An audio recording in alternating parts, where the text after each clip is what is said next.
Sudah sering kita diingatkan atau diberitahu oleh penceramah, khatib dan sebagainya bahwa Isra dan Mi'raj itu merupakan sebuah perjalanan yang agung, sebuah perjalanan yang mulia, yang Allah memanggil Nabi kita, mengundang Nabi kita untuk berjumpa dengan Allah, dan selanjutnya Allah memberikan hadiah yang sangat luar biasa, yang sangat berharga, yaitu salat 5 waktu.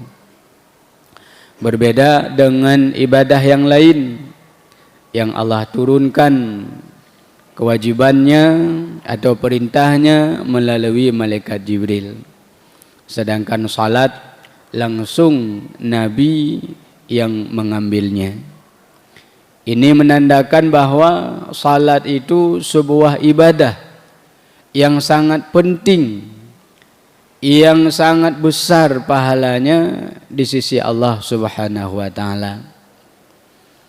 Bahkan ketika ada seorang hamba menganggap enteng, menganggap remeh salat itu, maka dikhawatirkan imannya itu akan terlepas ketika sakaratul maut.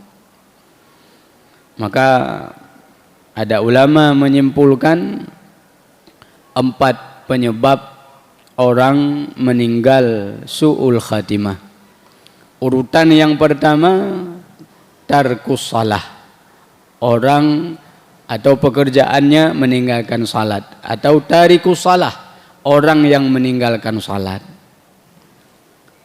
Orang yang durhaka pada kedua orang tuanya, orang yang zalim, syaribul khamri, orang yang selalu mabuk, yang tidak bertaubat kepada Allah sampai dengan kematiannya. Maka jamaah yang dirahmati oleh Allah Subhanahu wa taala, kenapa Allah mewajibkan salat kepada kita yang tidak boleh kita tinggalkan sama sekali? Kalau puasa umpamanya, kalau kita tidak sanggup, maka boleh kita tidak berpuasa. Kalau haji kita tidak sanggup, maka tidak wajib kita mengerjakan haji itu. Tapi kalau salat itu tidak ada istilah tidak sanggup. Madama aqluhu sabitan, selama akalnya masih ada, maka dia tetap wajib mengerjakan salat. Nggak sanggup berdiri duduk, nggak sanggup duduk berbaring, nggak sanggup berbaring terlentang, kaki arah kiblat, kepalanya ditinggikan. Gerakkan badan, gerakkan anggota badan kalau bisa. Kalau nggak bisa, gerakkan kelopak mata. Kalaupun nggak bisa, maka salat dengan hati. Nggak ada istilah meninggalkan salat. Juga kalau puasa, ada orang tua kita atau saudara kita tidak sempat mengqadanya, ada hadis sahih boleh walinya itu mengqadakan puasanya. Tapi kalau salat tidak ada hadis yang menyatakan boleh diganti oleh ahli warisnya. Kalau puasa boleh ahli warisnya itu menggantikannya. Man mata wa alaihi shayamun shama anhu waliyuhu. Kalau ada orang meninggal, ada puasa yang belum diqadanya, maka boleh warisnya itu, walinya itu mengqadanya. Tapi kalau salat tidak boleh. Makanya ya, ketika kita masih diberikan kesempatan oleh Allah untuk salat, maka salatlah. Orang yang merasa tidak wajib salat itu murtad, kafir dalam kajian agama. Maka bahaya orang meninggalkan salat itu.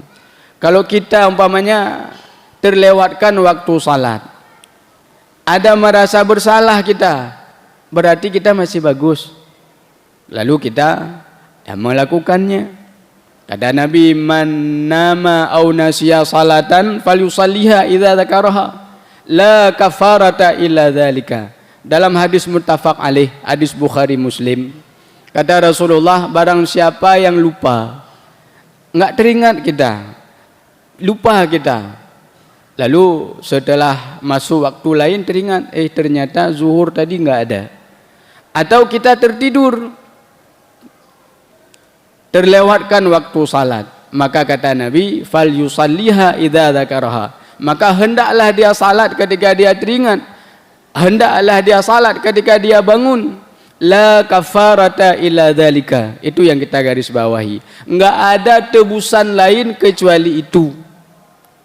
Enggak cukup dengan salat-salat sunat yang lain, enggak cukup dengan ibadah-ibadah yang lain, karena memang itu hadisnya muttafaq alaih, hadis sahih Bukhari, diriwayatkan oleh Bukhari dan Imam Muslim. Kalau dalam derajat hadis itu, kalau dua perawi ini menyatu, maka itulah hadis yang tersahih di antara semua hadis. Maka ya kalau ada terlupakan, ya silakan diulang kembali. Kemudian ada ulama yang menjelaskan lagi, kalau lupa saja, kalau tertidur saja, kita diwajibkan oleh Nabi untuk melakukannya, untuk salat balik. Maka kalau pernah kita sengaja meninggalkan, itu lebih utama lagi mengqadanya. Itu dalam istilah usul fiqh, itu namanya qiyas aulawi. Contoh, kita masuk ke sebuah warung, ada piringnya, ada gelasnya, nggak sengaja tersenggol, jatuh semua yang ada di atas itu. Maka kata pemilik warung, Pak tolong bayar. Kan saya nggak sengaja, walaupun nggak sengaja tetap bayar. Ada orang yang kasus yang kedua, sengaja dia masuk, dia obrak-abrik meja orang. Apa yang ada di atas itu hilang semuanya, hancur semuanya. Maka tentu itu lebih wajib lagi dibayar. Kalau dalam ayat Al-Quran, wala taqul lahuma uffin, jangan kamu katakan ah pada orang tua. Katakan ah aja nggak boleh. Maka menampar, menendang, menyakiti, memukul, membunuh, tentu lagi tidak boleh. Nah, maka jamaah yang dirahmati oleh Allah Subhanahu wa taala, ya bulan Rajab ya di penghujungnya bulan kita bertaubat kepada Allah. Ya, tidak sempurna taubat kita kalau kita tidak keluar dari dosa itu. Maka meninggalkan salat itu dosa besar, bukan dosa kecil. Dosa besar meninggalkan salat itu. Bagaimana cara kita yang pernah dulu meninggalkan salat, bagaimana cara keluar dari dosa itu? Ulang lagi salat itu. Walaupun kita nggak setuju dengan istilah qadha, tapi ambil aja hadis Nabi, fal yusalliha, salat kembali. Karena ada sebahagian hamba Allah nggak setuju dengan istilah qadha, nggak apa-apa. Yang penting salat itu kerjakan lagi, apapun namanya terserah. Maka jamaah yang dirahmati oleh Allah, itu baru terhapus dosa. Meninggalkan dosa salat itu dua dosanya. Yang pertama meninggalkan salat itu sendiri. Yang kedua mengeluarkan waktu dari salat itu. Kita tidak mengerjakan salat dalam waktunya, itu dosa yang lain. Makanya kalau kita tidak bisa salat di awal waktu, itu wajib kita niatkan nanti saya salat. Umpamanya karena ada sesuatu dan lain hal, nggak mungkin kita salat di awal waktu umpamanya. Maka wajib ada dalam hati kita itu nanti saya salat. Kalau ada niat seperti itu, meninggal kita umpamanya, salat kita itu nggak dituntut. Tapi kalau nggak ada niat dalam hati, salat kita itu dituntut kembali. Maka jamaah yang dirahmati oleh Allah Subhanahu wa taala, ya sangat banyak hadis dan ayat Allah yang berbicara tentang salat itu, yang menandakan bahwa salat itu sangat penting. Maka salat itu ya sebagai media penghubung kita dengan Allah. Kita punya saudara, nggak pernah kita telepon, nggak pernah kita kunjungi, putus saudaranya. Maka dengan Allah juga begitu. Salat 5 kali sehari semalam. Yang Nabi ketika 50 beliau setuju sebenarnya. Tapi Nabi Musa, jangan Muhammad, itu terlalu banyak. Kemudian Nabi bolak-balik, tersisa 5. Kata Nabi Musa, masih banyak Muhammad, jangan, cukup 5, sudah pas itu 5. Maka salat itu sebagai media penghubung kita dengan Allah. Kalau kita tidak salat, maka semua apa itu namanya, terhapus nama nama Allah dalam hati kita. Kalau kita nggak pernah salat, terhapus itu, nggak pernah ingat kita kepada Allah. Maka kalau kita ada salat, teringat kita kepada Allah. Allahu Akbar, teringat kita kepada Allah. Ya, ketika ruku, ketika takbir intiqal, semua disebut Allahu Akbar kecuali sami Allahu liman hamidah pada ketika i'tidal. Itu sebagai pengingat. Maka dalam ayat aqimis salata lidzikri, dirikanlah salat untuk ingat kepadaku. Untuk apa salat? Untuk ingat Allah. Kemudian orang yang mengerjakan salat itu akan mendapatkan kebahagiaan dunia dan akhirat. Orang yang ada salat pasti sukses dia di dunia dan sukses dia di akhirat. Orang yang ada salat itu Allah mudahkan rizkinya. Maka di antara kunci pembuka rizki itu salat dengan khusyuk, salat dengan benar. Semakin benar kita salat, maka semakin mudah Allah berikan rizki kita. Maka dalam bahasa hadis, tidak ada ibadah fardu yang lebih utama selain daripada salat fardu. Dan tidak ada ibadah sunat yang paling utama kecuali salat sunat. Makanya ibadah Nabi kalau kita buka lembaran hadis itu paling banyak salat. Sampai bengkak kakinya. Kalau ibadah yang lain tidak sampai seperti itu. Di luar biasa. Di salat sebagai media penghubung dengan Allah, salat sebagai kunci kebahagiaan kita dunia dan akhirat. Maka untuk lebih sempurna lagi salat kita, kata ulama, ada 4 hal yang perlu kita perhatikan. Yang pertama, al-ilmu liyusliha bihil amal. Adanya ilmu supaya amal ibadah salat kita itu sah dan diterima oleh Allah Subhanahu wa taala. Bagaimana cara berwudu? Bagaimana cara kita salat? Syarat rukun dan lain sebagainya.